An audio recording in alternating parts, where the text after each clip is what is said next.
En este vídeo queremos mostrar cómo afecta la condición física a las distintas alteraciones endocrinas y metabólicas existentes en la población hoy en día. Pero, ¿qué es la obesidad? Se define como una acumulación excesiva de grasa superando el contenido graso de la composición corporal según unos estándares prefijados de edad, altura y sexo.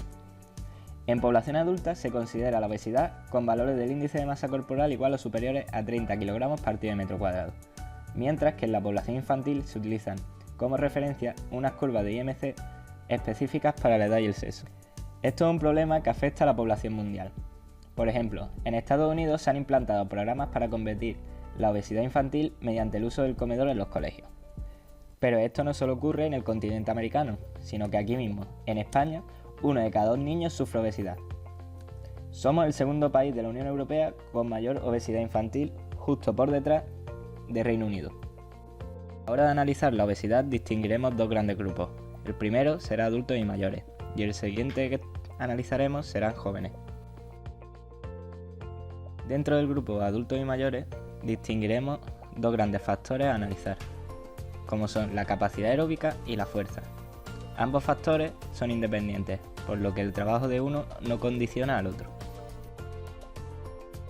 La capacidad aeróbica tiene una asociación negativa con el índice de masa corporal y la circunferencia de cintura.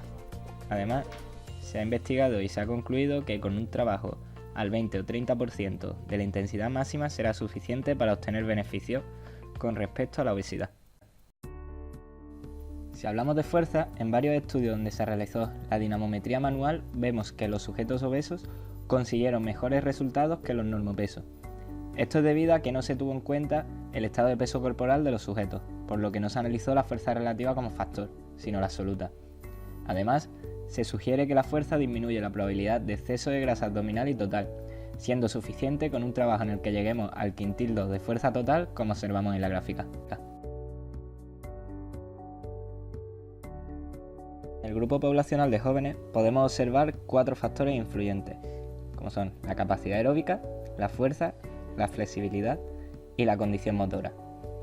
La capacidad aeróbica, al contrario que en adultos y mayores, es interesante trabajarla a la mayor intensidad posible, ya que a mayor intensidad mayores beneficios obtendremos. Si hablamos de fuerza, observamos niveles similares entre jóvenes con distintos índices de masa corporal. Sin embargo, el grupo de no obesos obtuvo una mayor fuerza explosiva en el tren inferior. La flexibilidad es un factor donde se obtienen resultados similares en el tren inferior, con la diferencia que el grupo de obesos obtiene peores resultados en la flexibilidad de hombros. La condición motora no se suele estudiar en adultos. Aún así, se observa que existe una relación inversa con el nivel de obesidad. Si analizamos el nivel de actividad física a lo largo del tiempo, vemos que conforme disminuye el nivel de fitness, la probabilidad de obesidad y diabetes aumenta. Un descenso en este nivel desde la infancia a la edad adulta es el mejor predictor de obesidad y resistencia a la insulina. Pasamos a analizar el síndrome metabólico. El síndrome metabólico comprende alteraciones antropométricas, clínicas y metabólicas que predisponen el desarrollo de diabetes tipo 2 y enfermedades cardiovasculares.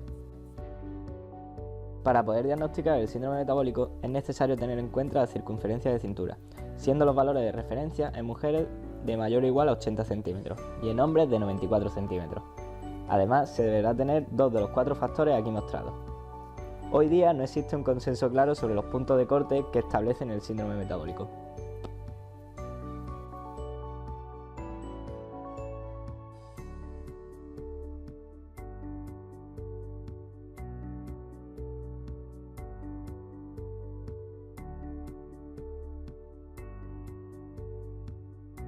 Con respecto a la capacidad aeróbica, vemos que tiene una clara relación inversa con el síndrome metabólico. Si hablamos de fuerza, vemos el efecto protector que ésta tiene disminuyendo la prevalencia del síndrome metabólico conforme aumenta, siempre mediatizada por la capacidad aeróbica. Esto nos indica la asociación dependiente que existe entre estos dos factores. En el caso de los jóvenes, la relación entre la capacidad aeróbica y la fuerza sí es independiente, por lo que conviene trabajar ambas. La fuerza atenúa el riesgo de síndrome metabólico, sobre todo entre el nivel bajo y el resto. Con un trabajo de ambas en torno al 20-25% obtendremos grandes resultados. La diabetes es una afección crónica que aparece cuando el páncreas no produce suficiente insulina o cuando el organismo no consigue utilizar la insulina que produce. distinguimos dos tipos. Diabetes tipo 1, donde se produce una destrucción de las células productoras de insulina en el páncreas, y la tipo 2, donde existe un fallo en la producción y falta de aprovechamiento de la insulina producida. Esta patología afecta a un 13,8% de la población española y va en continuo aumento.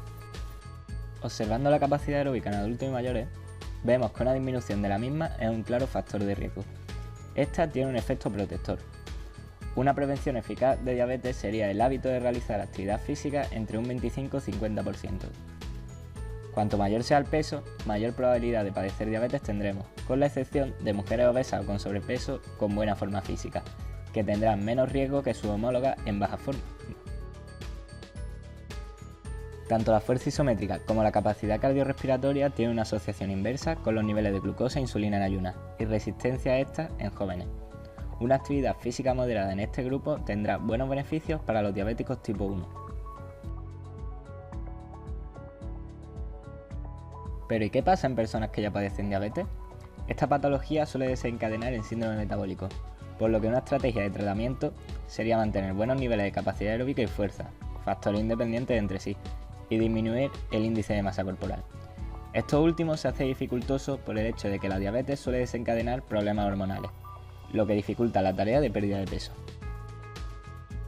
Con este vídeo tratamos de hacer llegar a la población uno de los problemas más serios que nos ocupa, como es la salud, tratando de hacer llegar un mensaje de vida saludable y de actividad física para poder tener una vida feliz y plena.